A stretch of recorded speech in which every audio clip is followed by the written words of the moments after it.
বন্ধুরা, আজ আমি তোমাদের সঙ্গে একটি গল্প শেয়ার করব। গল্পের নাম সরলার কৃপণতা।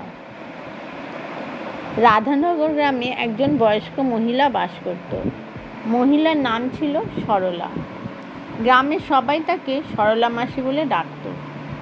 সে ছিল নিঃসন্তান বিধবা, তাই গ্রামের লোকেরা তাকে নানাভাবে সাহায্য করত। নিজের আত্মীয় স্বজনের সঙ্গেও কোনো সম্পর্ক ছিল না তার স্বামী মারা যাওয়ার পর গ্রামের একটি ধনী বাড়িতে নানা রকম কাজ করে সে পেট চালাতো। তাদের বাড়িতেই সারাদিন থাকা খাওয়া করত।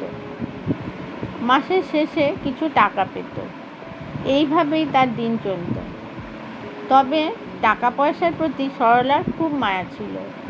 খুব প্রয়োজন না হলে কিছুতেই টাকা পয়সা খরচ করত না। এভাবে কিছু বছর চলার পর সরলা আর লোকের বাড়িতে কাজ করতে পারল না, কারণ ক্রমশ তার বয়স বাড়ছে। তারপর নিজের শরীরের কোনো যত্ন নিত না, পাছে টাকা খরচ হয়। এরপর তার পেট চালানোর জন্য সে সরলা মাসির ঘর একেবারে ভেঙে গেছে।